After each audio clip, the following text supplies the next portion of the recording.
Welcome to Speak like you belong. You're having a conversation in English. Everything's going fine. You understand what they're saying. You know what you want to say back. And then, nothing. Your brain just stops, like someone pulled the plug. The words were right there. You had them. And now there's just this silence, and you can feel the other person waiting. And the longer it goes, the worse it gets. This happens to almost every non-native English speaker. Doesn't matter how long you've been speaking English. Doesn't matter how good your vocabulary is. Today we're going to talk about why this happens and exactly what to do when it does. Hey learners, welcome to Speak Like You Belong. I'm Maya. And I'm Alex.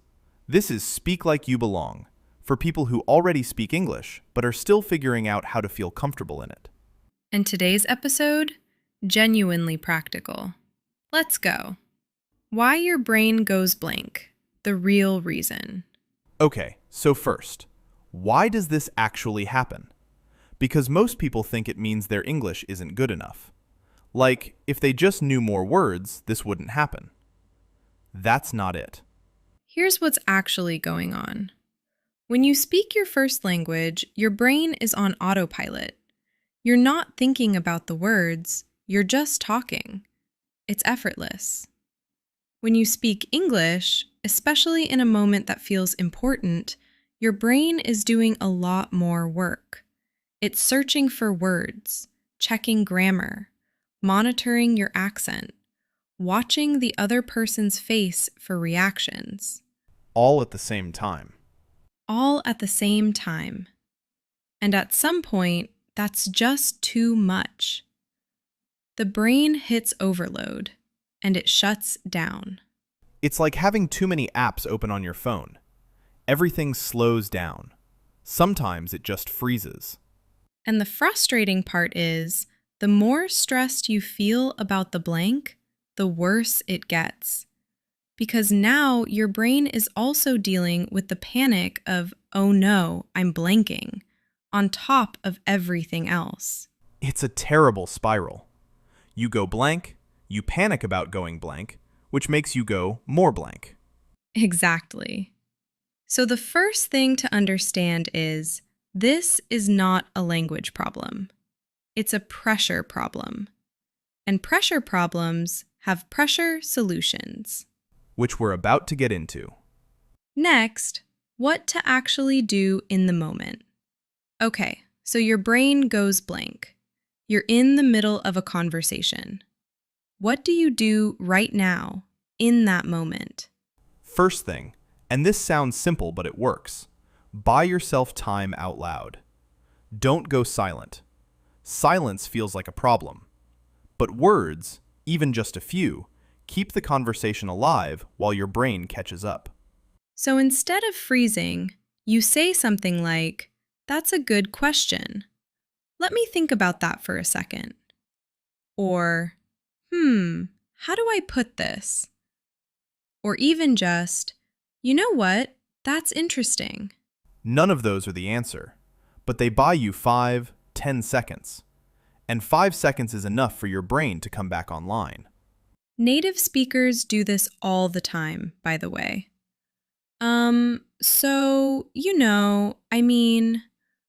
All of that is just buying time.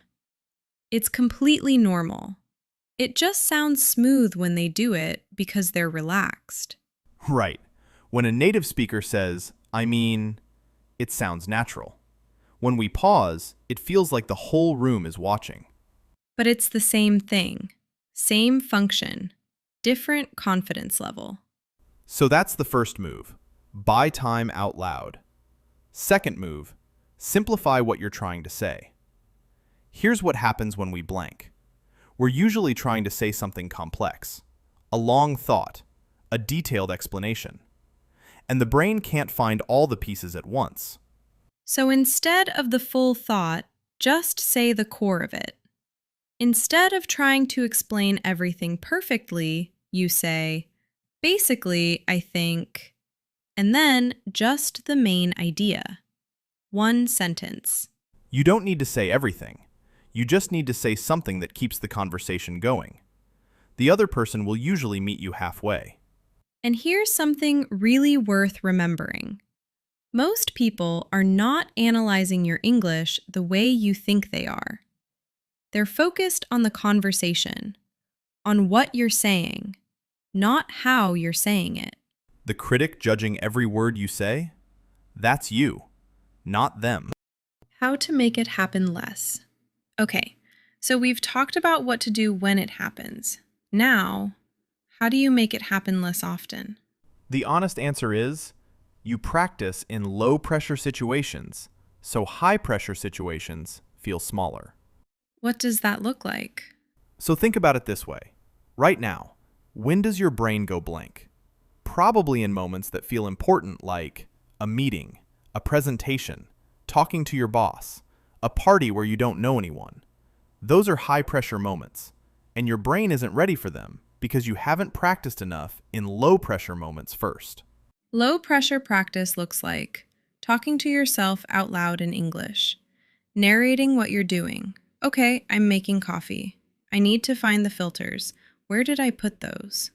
I know that sounds a little strange. It sounds very strange, and it works extremely well. Because you're training your brain to find English words quickly without any pressure attached. No one's watching. No one's waiting. Just you and your kitchen.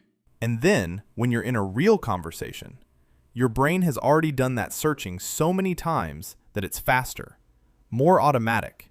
The words come quicker. Another thing that helps, preparation. Before an important conversation, a meeting, a call, spend 2 minutes thinking about what you might say. Not scripting it word for word, just warming up the engine. It's like stretching before a run. You wouldn't just sprint out the door cold.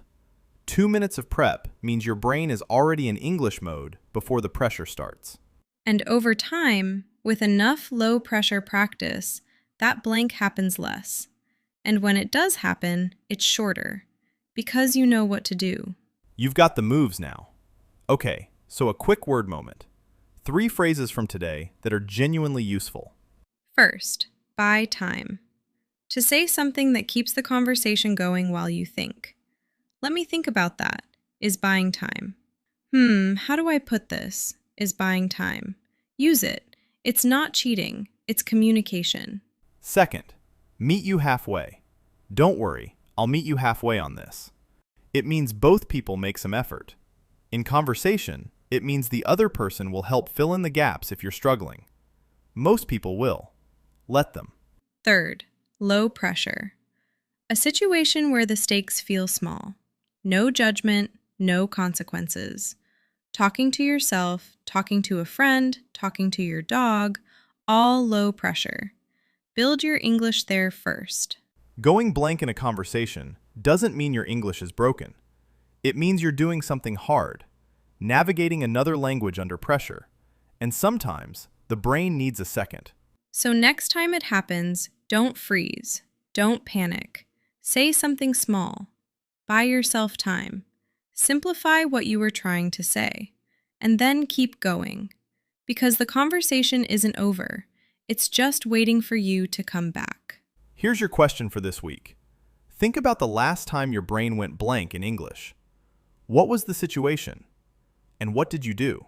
Drop it in the comments. We want to hear. New episode coming soon. We'll be there. Take care. See you next time. Bye-bye.